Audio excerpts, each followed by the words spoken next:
नहीं, पुलिस पर दरअसल मैं कविता सुनाना बंद कर दिया हूँ। ये विकास भैया सुनाते हैं, मैं दरअसल बंद कर दिया हूँ दादा, जब से चालान का रेट इतना ज्यादा बढ़ गया।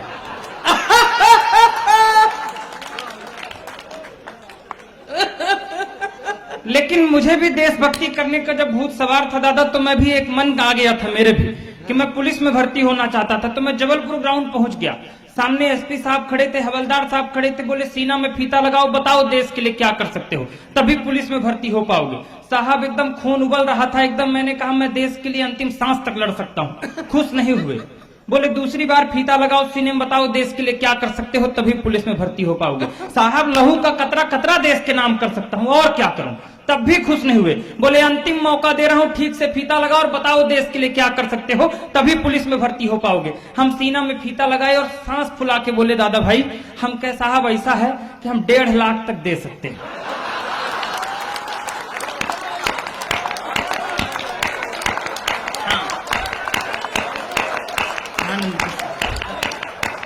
आनंद के साथ बैठी। अब आपको पता लग गया मध्य प्रदेश में क्या रेट चल रहा है।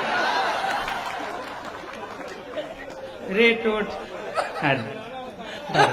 ये तो पुराना है, अब 10 लाख हो गया है। आप सबका आशीर्वाद मिलता है, थोड़ा अपडेट रहा कर। वो उस जमाने की बात है। हम आनंद के साथ रहिए। दरअसल क्या है, अभी तक जब तक ये सम्मान समारोह वगैरह चल रहा था, आप लोग एकदम शांत बैठे थे। इधर भाभी जी लोग भी कुछ आई हैं, उनके वजह से कुछ श्रीमान जी लोग, भैया लोग, ऐसे पतिदेव लोग बैठे थे एकदम डरे हुए, इस तरह मुंह बना के बैठे थे जैसे इस समय हनी ट्रैप से नेता अफसर डरे हुए। एकदम आनंद आनंद रहिए तो एकदम मस्ती। बजाना है तो एक बार पूरा सदन जोरदार ताली बजाकर बताइए, तुम चेहरा में कभी अरे मालूम पड़े कल से इसी का नाम नहीं आ जाए। ऐसे ही आनंद। दरअसल अभी विश्वास नहीं हो रहा था कि आप लोग श्रोता ही हैं, मेरे धोखा हो जाता है। विवाह के पहले मैं एक बार और आया था सतना कवि सम्मेलन पढ़ने, मैं उस समय गीतकार भी बहुत अच्छा था, दादा संचालन कर रहे थे, मुझको खड़ा कर दिया। हाँ ऐसा होता है। मैं विवाह के पहले जब आया, मैंने 15 मिनट तक आंख बंद करके गीत पढ़ा। अब जरा शंका थी थोड़ा थोड़ा कि जो लोग श्रोता नहीं है वो बताएंगे कि अंतिम पंक्ति में श्रोता ही बैठे हैं। हम 15 मिनट तक आंख बंद करके गीत पढ़े राजीव भैया की तरह। जब आंख खोले तो केवल एक ही श्रोता बचा था, बाकी सब चले गए थे। हम प्रणाम कर लिए उसको, हम कहे भाई साहब आपको मैं दंडवत प्रणाम करता हूं, बताइए मैं आपके लिए क्या करूं। आप ISI मार्क एकदम श्रोता है, बताइए मैं आपके लिए क्या करूं। तो वो हाथ जोड़ के बोला भाई अब कुछ मत करिए, और अगर आप शांत हो जाते तो मैं ये कुर्सियां और माइक लेके चला जाता, मैं टेंट वाला बैठा हूं।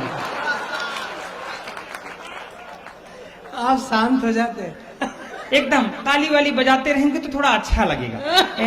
आदत हो जाती, ये जैसे लाइट से माइक चल रहा है, ऐसे ताली की हम कवियों की आदत हो जाती। आदत किसी की खराब ना हो जाए, बड़ी खराब चीज होती है। हमारे मोहल्ले में एक बस कंडक्टर की शादी हुई तो आदत खराब थी।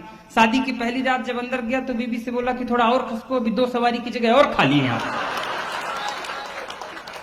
तमाम तरह की समस्याएं इस देश पर हैं, लेकिन आनंद के साथ रहिए। मैं ज्यादा कोई ऐसी बातें नहीं करूंगा। आज राजनीतिक लोग बड़े लोग हैं, और मैं ये कहता हूं दोस्तों, आज 2 महापुरुषों का भी जयंती है। एक वो महापुरुष जिसने कभी किसी औरत की फटी साड़ी देखकर आजीवन धोती पर रहने का वचन लिया, और एक वो महापुरुष जिसने एक रेल दुर्घटना होने पर भी अपने तत्कालीन रेल मंत्री पद से इस्तीफा दे दिया था। उन दोनों महापुरुषों की जयंती पर एक बार पुरजोर तालियां यहां से वहां तक वो चेहरा बताए कि कवि सम्मेलन उनकी याद में शुरू हो रहा है, उनकी स्मृति में शुरू है। वो जहां कहीं भी हो, उनकी रूह हम सबको ये महसूस करे कि हमारी आने वाली पीढ़ी किस तरह संस्कार है। और इन बड़े लोगों को भी ये निवेदन करना चाहता हूं और इन सबसे ये कहना चाहता हूं कि आपने जो यज्ञ किया है, आदरणीय दादा आदित्य प्रताप जी और दादा भाई, ये जो लगातार यज्ञ कर रहे हैं ये 10 वर्षों से, एक बार पुरजोर तालियों के हकदार है, एक बार जोरदार तालियां बजाकर इनका भी। हालांकि गांधी जी सत्य और अहिंसा के भी पुजारी थे, आज सत्य बोलना कवियों को जरूरी है।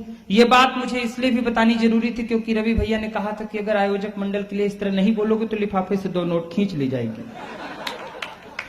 तमाम आनंद। राजनीतिक बातें कोई करनी ही नहीं चाहिए नीलांशु भैया, राजनीतिक कोई बात नहीं। अभी चुनाव निपटा है, चुनाव से एक बार निपट के आइए तो ऐसा लगता है कि जैसे कुंभ नहा के आ गए।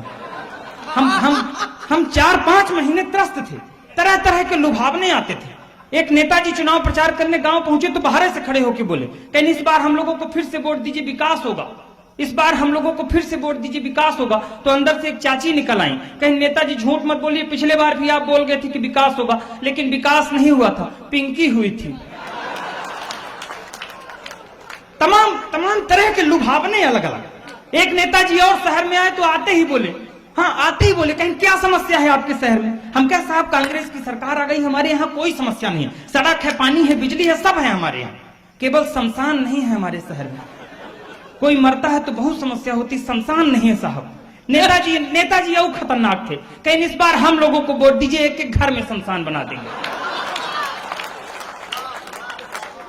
आइए 4 पंक्तियों से धीरे से शुरू होता हूं। ये बड़े लोग बैठे हैं, ये बड़ी बगिया है, एक छोटी सी कली इस बड़ी बगिया की आपको झलक दिखाने के लिए खड़ा हुआ है।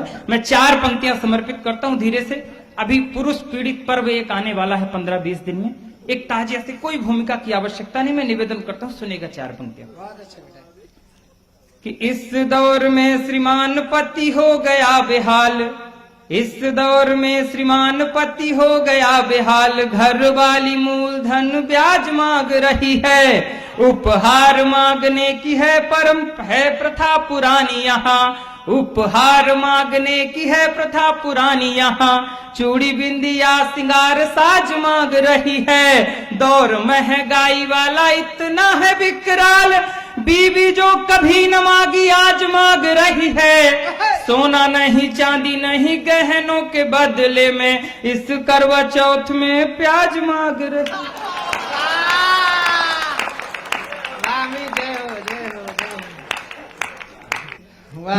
मैं तरोताजा विवाहित पुरुष हूं, उभरता हुआ पति,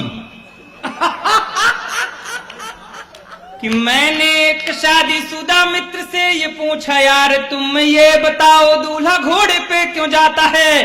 ये नचिकेता ओज सुनाता है, मैं एक खोज की बात सुनाता हूँ। मेरे मन में एक बात आई दादा भाई कि आखिर दूल्हा घोड़े पे ही क्यों जाता है, गधे पे क्यों नहीं जा सकता? दादा 4 पैर का तो गधा भी होता है। अंतिम पंक्ति में आपको पता चलेगा कि दूल्हा गधे पे क्यों नहीं जा सकता है। अगर मजा आ जाए तो फिर अंतिम पंक्ति तक बता दीजिएगा पीछे तक। कि मैंने एक शादीशुदा, एक दिन वो मुझसे कह रही थी, कहीं जानते हैं आपको पाने के लिए मैंने 16 सोमवार के व्रत रखे। मैंने कहा अगर वो ना रखती तो? बोली फिर आपसे भी गया गुजरा मिलता। मैंने एक शादीशुदा मित्र से ये पूछा, हाँ बोली जानते हैं आपको शादी के पहले भी मैं बहुत अच्छे तरह से जानती थी, शादी के पहले भी मैं आपको आकर देखती थी घर में। मैंने कहा जब इतना देखती थी तो आखिर तुमने मुझ में क्या देख करके शादी की? बोली 1-2 बार मैंने आपको आपके घर में बर्तन मांजते हुए देखा था। मैंने एक शादीशुदा, अंतिम पंक्ति तक पहुंचिएगा कि दूल्हा गधे पे क्यों नहीं जाता है। मैंने एक शादीशुदा मित्र से ये पूछा, यार तुम ये बताओ दूल्हा घोड़े पे क्यों जाता है? उसने कहा जो यार याद मत दिलाइए, सोच कर उस दिन को आंसू आ जाता है। राज की बात यह मैं तुमको बता रहा हूँ, हालांकि कुंवारों को न बतलाया जाता है। और अंतिम बार घोड़े पे वो चढ़ता बेचारा है, उसके बाद खुद ही गधा बन जा। अगर मजा आया हो तो वीडियो को लाइक कर देना, शेयर कर देना, साथ में हमारी बातें पेज को लाइक करके फॉलो जरूर कर देना।